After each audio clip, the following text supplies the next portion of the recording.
let the minutes reflect that 6 of the members, councils are here, and Mike Matai is not so far. Okay. Okay, I don't have any one that wants to talk about something that is not on the agenda. Did you want to say something, John? I did. I just wanted to take this opportunity to introduce myself. My name is John Biggs. I'm the new Community Development Director for the City of Los Altos. I'm very happy to be here, and it's a pleasure to serve you and the Commission. You have a very important role in this community, guiding future land use and traffic, and the staff and I are committed to helping you get you the information that you need to make the best decisions possible for the community. And I just wanted to come forward this evening and say hello, and I'm looking forward to working with all of you in the future. So, hello. Same. Thanks. You're welcome. Welcome. Welcome to the best city in the... Did anyone read the happiest city in the... What was it in the United States or something? In the U.S., yeah. In the U.S. You want to be happy? You come here. So There did seem to be a correlation with income and happiness in that listing. Did you see that? Yeah. The waiting. Yeah. Yeah, probably. Yeah. Okay, so I'm going to close the public comments. On the consent calendar, we should go through the minutes. Has everyone read the minutes? I move that we accept the minutes unless Okay. someone has something they'd, oh, Yeah, I do. Technically, Commissioner Samick and I abstained from the last minutes because we hadn't been on the commission. I thought it said that, no? We did, but the minutes, the version I'm looking at says that everyone said aye, and there were no abstentions, so I just thought I would clarify that. Surprised I missed that. so I move that we accept the minutes as corrected by Sally. Do I hear a second? Second? All in favor? Aye. Aye. Aye. We have 6 that have said aye. Wait, We're only five. wait. We're only, Bahi's abstaining because she wasn't here. 5 and 1 abstaining. Thank you. 1, 2, 3, 4, and 1 abstaining. So we're missing... Ronnie. Oh, we're missing Ronit Ronit as well. and That's Mike. right. You got that, Dave? We're missing Ronit? Yeah, thank you. Okay, thanks. Okay.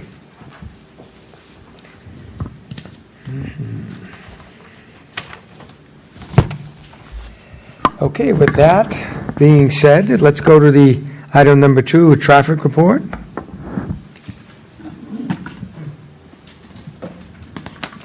Thank you, Chair. Cedric Novenaro, Transportation Services Manager. Hopefully you've read my little book here on transportation goings-on around the city.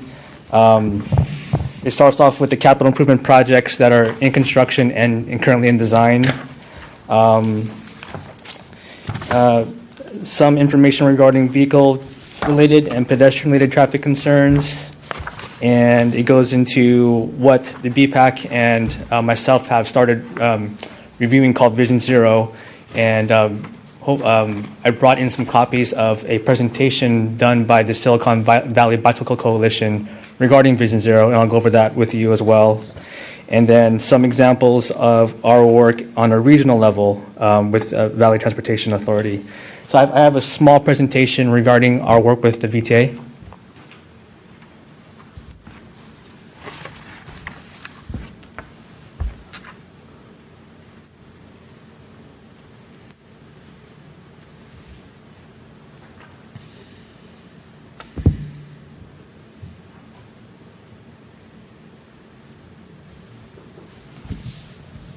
Actually, before I get into the presentation, are there any questions regarding the staff report, any questions regarding projects that we're working on in the city? No? Nope. Now, we have one public comment. At what point do you want to go through what you want to say first? Maybe just go the comment first, probably. How did? What's okay, the proper or- protocol, Dave? He wants to speak on one project. It might take a while, that's why. It's at the pleasure of the chair. Jim, so you don't have to sit through the whole thing. Do you want to come up and... I will sit through it anyway. So. Okay, continue. All right. So So, Los Altos is a member agency of the Valley Transportation Authority.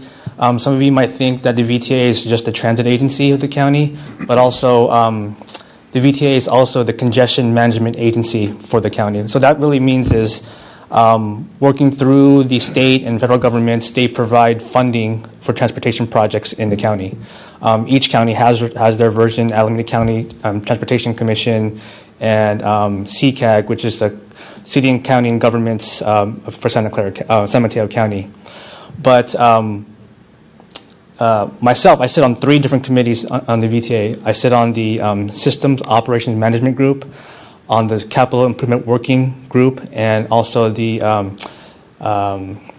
Technical Advisory Committee. So if you look at the structure it has here, you have the Board of Directors, which are made up of policymakers of each of the cities, and you have standing committees that provide information regarding the different aspects of the VTA's work. Then you have advisory committees, which are made up of citizens and or staff of the various agencies that make up the member agencies. So what we do in the Capital Improvement Working Group is we look at the funding that is coming out for transportation projects and that affect Santa Clara County and the Bay Area as a whole.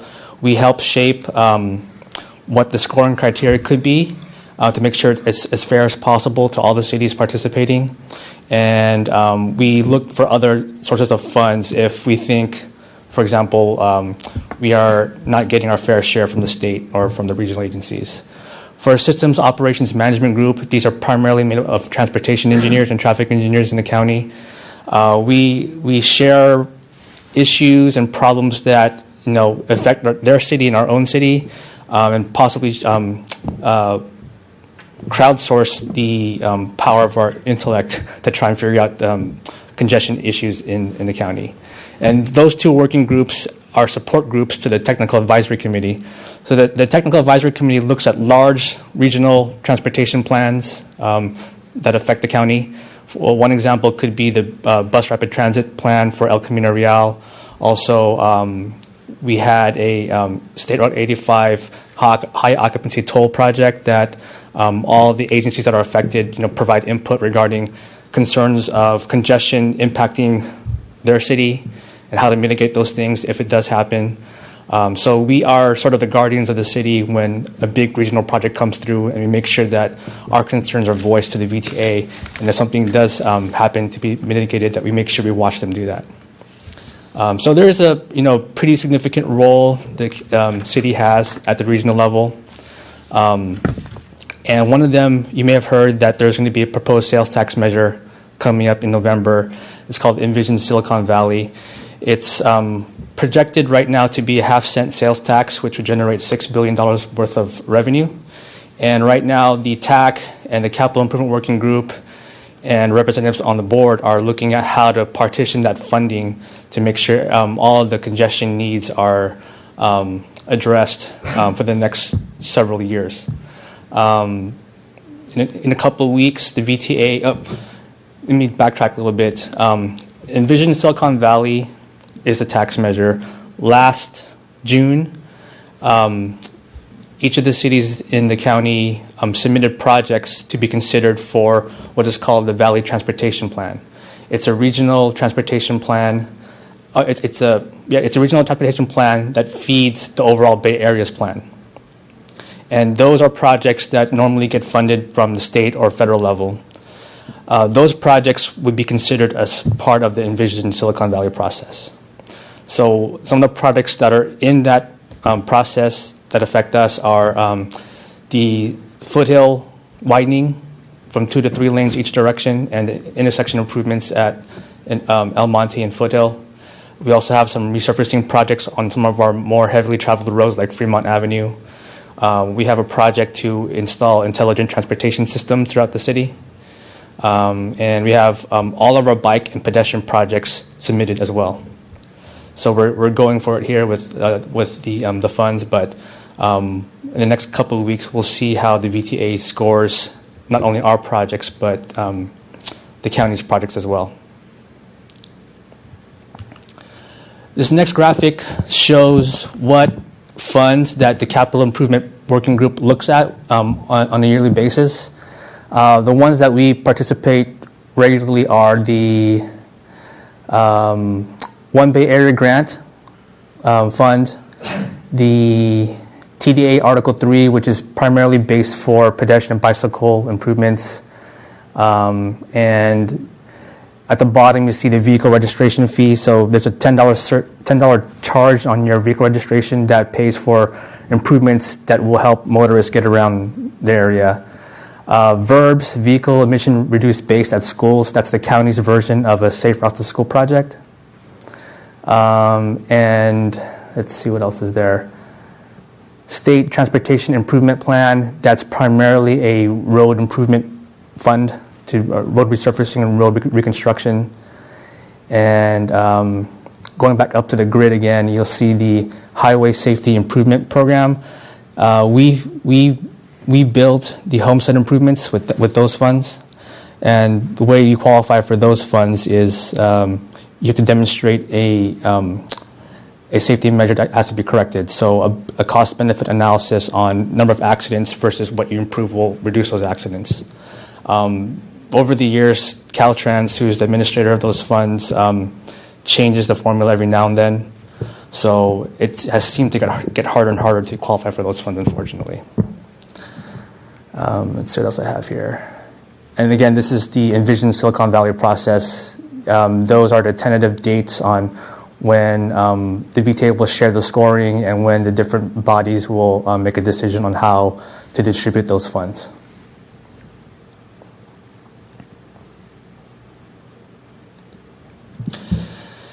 And then the handout you have, the hard copy handout you have regarding Vision Zero. So Vision Zero is a relatively new concept, started in Europe, which is essentially a policy stating that no traffic deaths are acceptable and to reduce number of major injuries to pedestrians and cyclists. But as myself and the BPAC have, endeavored to try to understand what's applicable to Los Altos, we began to realize also that motorist-related death is also part of this Vision Zero process.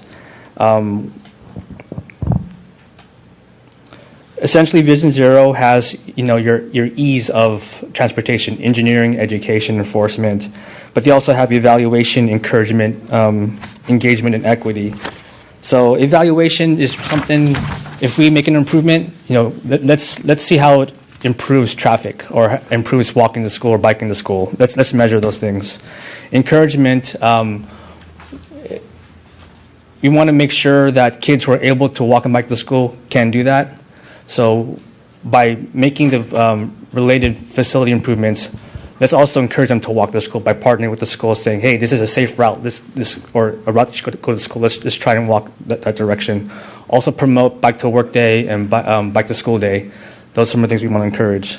Engagement and equity, this is a way to reach out to those communities that maybe who don't want to walk but can.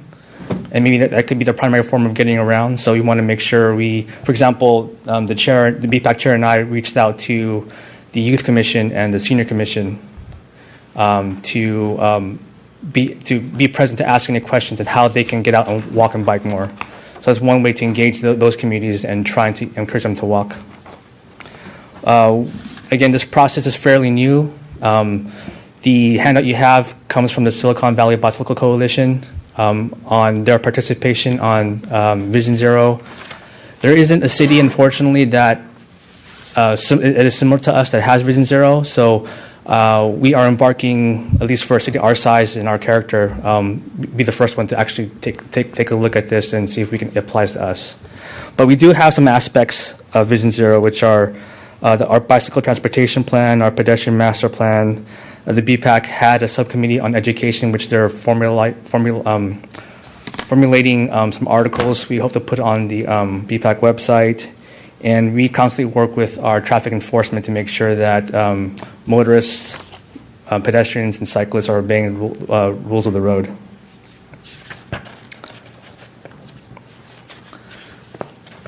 And I think with that, I conclude my presentation, but ready for any questions you may have.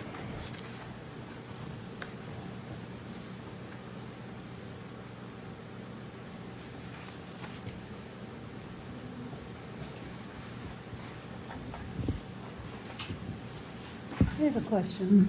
How many traffic accidents, deaths do we have in town annually, or serious accidents? We've had 0 in the last 8 years. Yes. So we can envision it really well.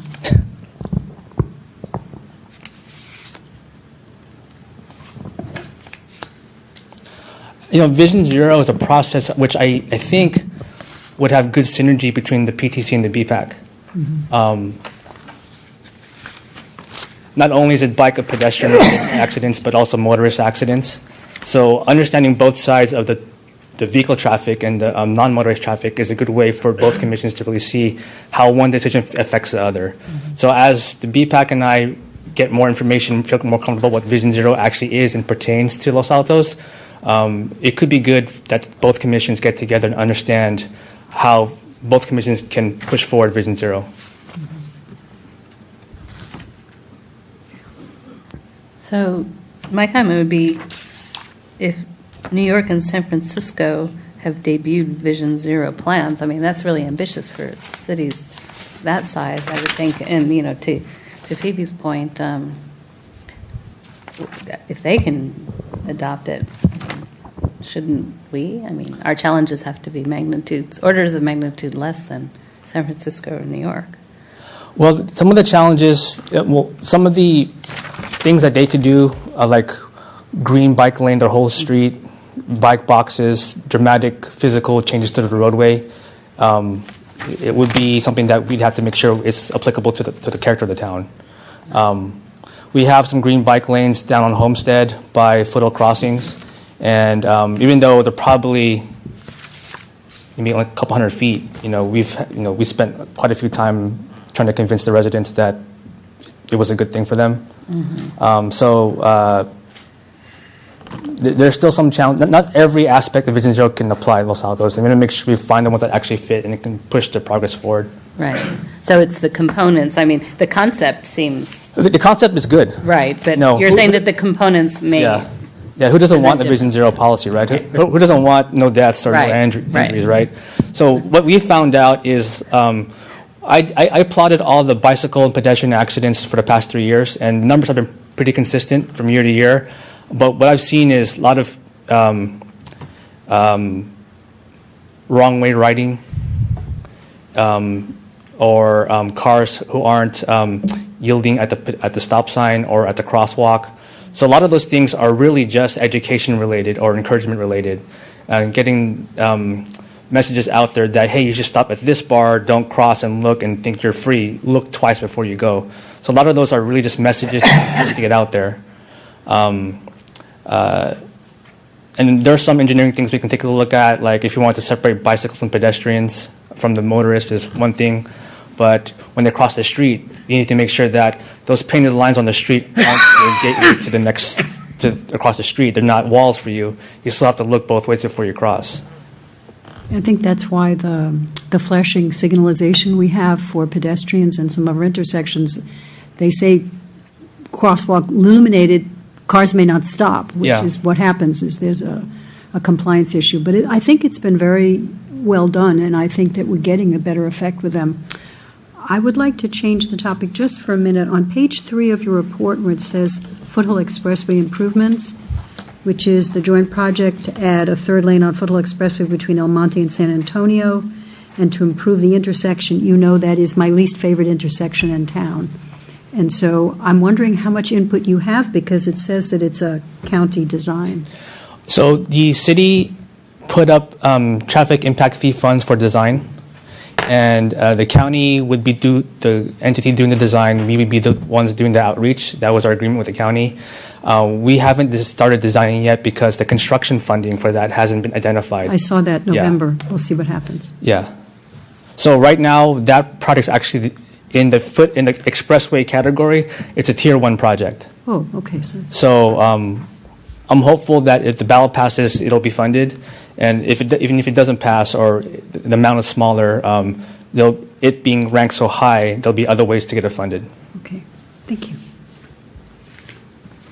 I noticed that the project on San Antonio and First Street won't be completed till the end of the year. When I read that, I was like astonished that was, No, end of the month maybe. I don't think so. I don't think that's what it is. Well, we just turned on the signal a couple of days ago, Oh, well, that's good to know. and we just made a connection. Yesterday, we made a physical connection between the county and us, and then today we programmed our controller to communicate with the Santa Clara County's TOC. So, Makes more sense. yeah. Okay, good. To say thank you. Oh, are you through? Any more questions from the commission? Oh, thank you. Appreciate that. And then there's just Jim. Jim? You're on.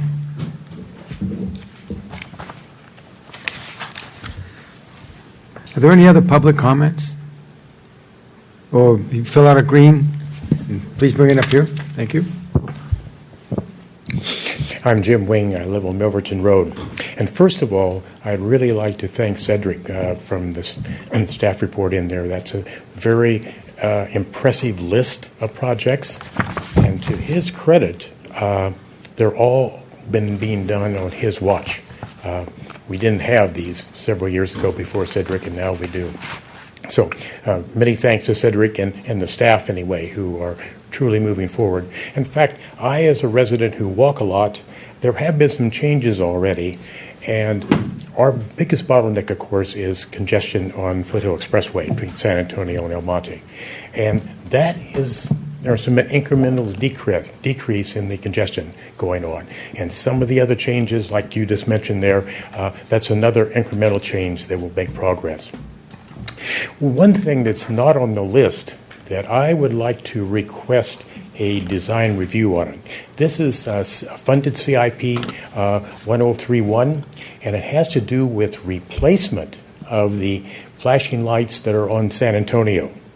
I'm a veteran of 4,000 crossings of San Antonio, and obviously I have used those. In fact, I was the resident in 2008 who brought failure analysis data to council, and they stopped payment to the vendor because they are faulty designs on those lights, and it's still there.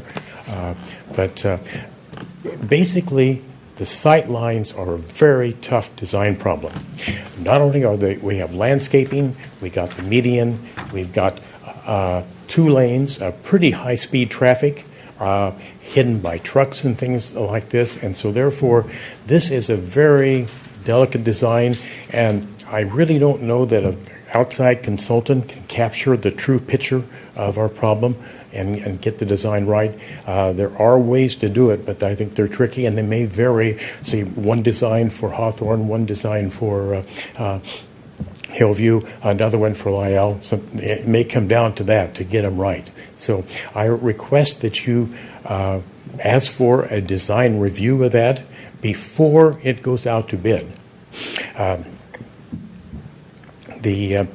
Many CIPs do go out to bid. They get approved with just kind of a few words as to what they are, and then they go out to bid, and then the only time you get a chance to critique them is when they come to council for actually award of the contract. And so therefore, it's important to ask for a design review before it goes out to bid.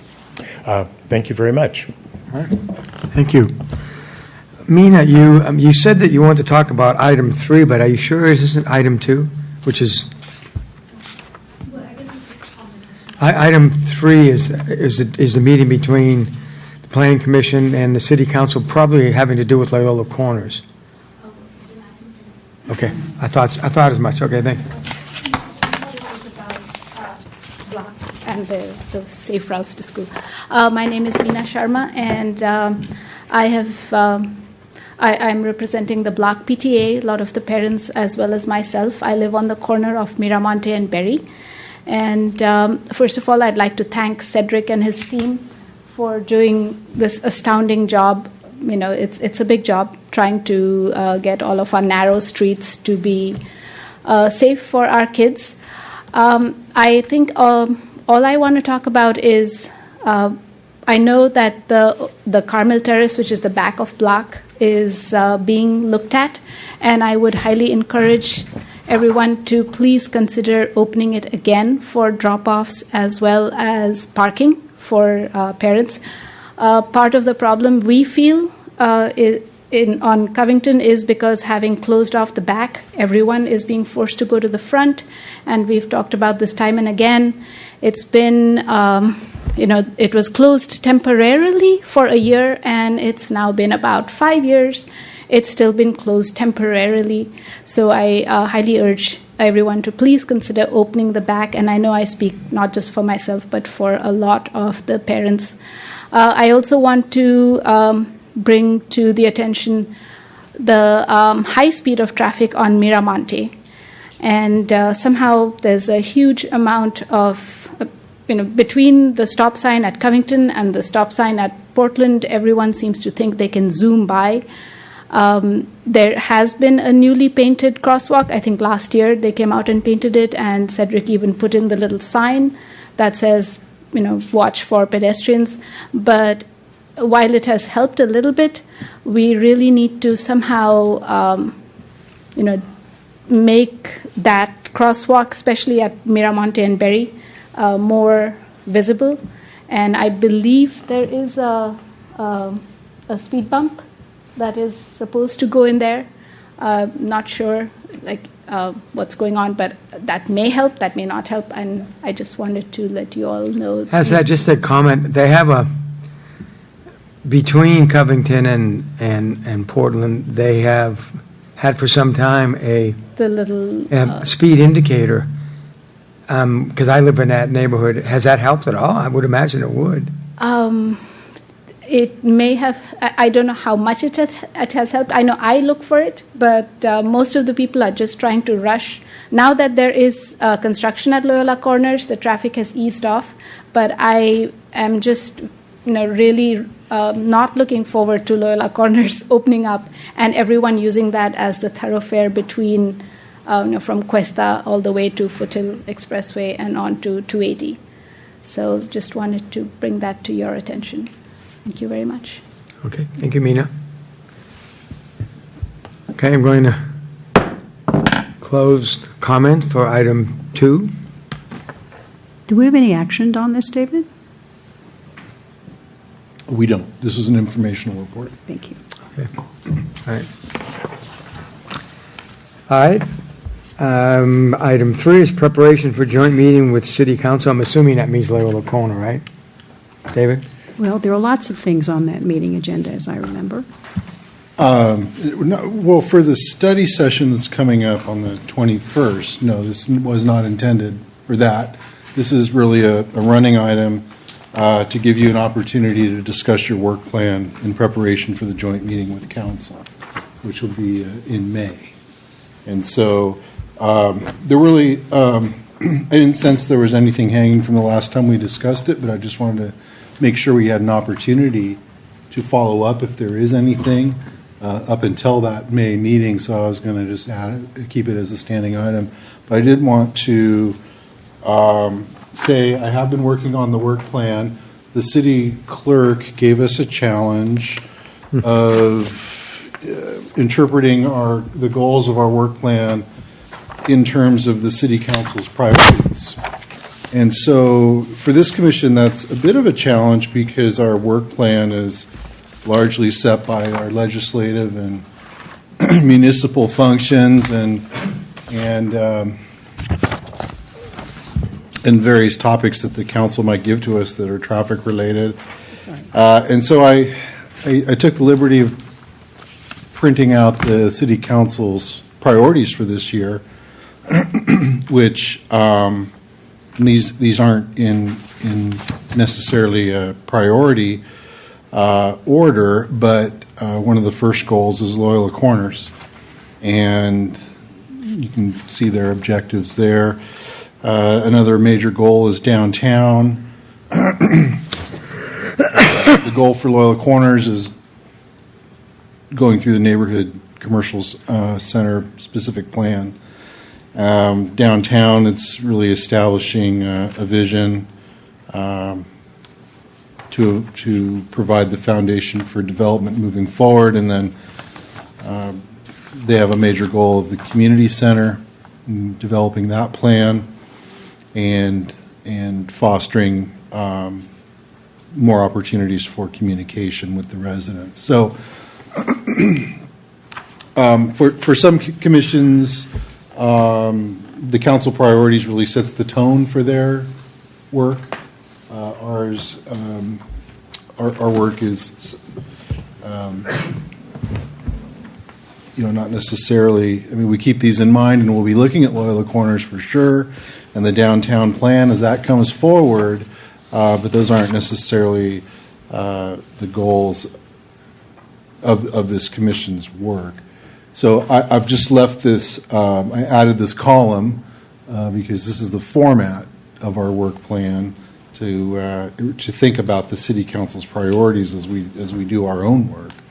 But right now I'm working with the city clerk in terms of just how we should prioritize our work, if at all. And so that's a report bringing you up to date where I am with that. And I'm curious, one of them is the goals for the community center. What's new on that? Because it's unknown to me. I don't know yet. And we'll... Is there another plan that's being looked at, or another? Well, I think council's going to be looking at, what do we do now that we had a plan and it was revisited, and then we had a failed ballot. What do we do? Right. And I think that's the major question they'll be starting with. And that's underway now, but eventually I would expect that it'll move through the planning commission as we develop that program. I have a question. Do you have an update on the Loyola Corners specific plan update, which I know that your department is working on, I hope? I think John's. Yes, we do have an update. Steve Piasecki, who is the interim community development director, has been working on a revision to that specific plan. He's right now in the process of drafting that revision. We're looking at a joint meeting with the City Council between the Planning and Transportation Commission right before your regular meeting on April the 21st. That would start at 5:30 p.m. in the afternoon, so you'll have an earlier start date. But at that time, Steve will be sharing with you and the City Council the things that he'd like to recommend in terms of changes to that specific. Is there any chance about getting that information before? I'd like to see the information before the meeting rather than going there and reading it while people are. Yes, we can work on getting that to you early in the process so that you have an opportunity before the actual day of the meeting to go through and look at it and make sure that you've identify the questions that you want to ask and Exactly. familiar with the changes to the plan, so that I know here that the City Council gets its packets about 8 days in advance of the meeting, just so that they have ample opportunity to review the projects that are coming before them. And I'm not going to guarantee that you'll get 8 days, but we'll certainly try and get that packet to you earlier than the day of the meeting, so you have the chance to review it. And has there been community input in Steve's first pass? Not on the first pass, no, because I haven't even seen a draft of that yet. You've So, got that first good hot potato when you've arrived. Yes, you may get the first chance to actually review the thoughts that are in place to make modifications to that specific plan. So that's a public noticed meeting at 5:30, so that we could get some community input at that point? That's correct. Good. No, we're meeting right over here, right? Yes, that is, I'll just double check Lacey? that. Youth Center. Yeah. At Lacey. Oh, yes, the youth center. And we are doing a 1,000-foot notice. So, and also including the business tenants and property owners within the 1,000 feet from where? from the radius of the district. Oh, Let me make one correction to something I commented on. I said that it would be at the youth center, but this tentative agenda that I have calls for the meeting to be here in the community meeting chambers. there might be some updates to that in the near future. Okay. We will keep you posted, though. 21st. Any other So- questions or comments? I have it as Lacey. Apparently, it was Lacey when they first talked to us about it. That's what I thought, too. So, but we have our meeting at 7 PM. We're meeting at here. 5:30 earlier. Right, so 5:30, so an hour and a half, but if there were to be a lot of community comment, that wouldn't, I mean, plus the discussion, so there may not be time for all the community comment. Well, I was just I thinking, that we've had some pretty Yeah. interesting discussions here. The people who are involved in Loyola Corners feel very strongly about it, and we've had 20 and 30 speakers at a typical meeting when it was a hot potato. An hour and a half is going to go by Well, quickly. but, you know, it's a joint meeting, and I'm sure city council will keep a They'll tight run rein it. on it. Yep. But I was just thinking, we may not have enough room if we get if you're doing a 1,000-foot radius, Davis. Well, you guys will figure it out. Lacey has more We- space. We will look into it for sure. Why did I think it was Lacey? Because they told us that. I wrote that in my calendar. I thought I did, too. Okay, any other questions? Sally, Alex? Bye? No? Boy, John, you got a good one. We do. There's several good ones. It's making me happy. Okay, we're moving on to, are you through, John? I'm through, yes. Okay, thank you. Commissioners' reports and comments, that would mean that, did anyone go to the last city council meeting? Who was the scheduler? I'm going to guess it's either Juanita or Michael. Well, then No we'll hands raised. get it the next meeting. I'll get it at the next meeting, all right, okay. Alex, did you get the updated calendar to know which city council meeting you're supposed to hang it for? The one that was sent about 2-3 weeks ago? Yeah, that's Yeah. it. Good, that's all I got. Yeah, I don't think it was me. I put it on my calendar. Not me, we're all busy saying not me, okay. We'll still blame it on either Rooney. Well, they're not here, so it's easy. Are there anything that we need to put on as a future agenda item? Can anyone think of it? I can't think of anything yet. No? Well, don't expect that all my meetings are going to be 40 minutes. But with that, adjourn the meeting.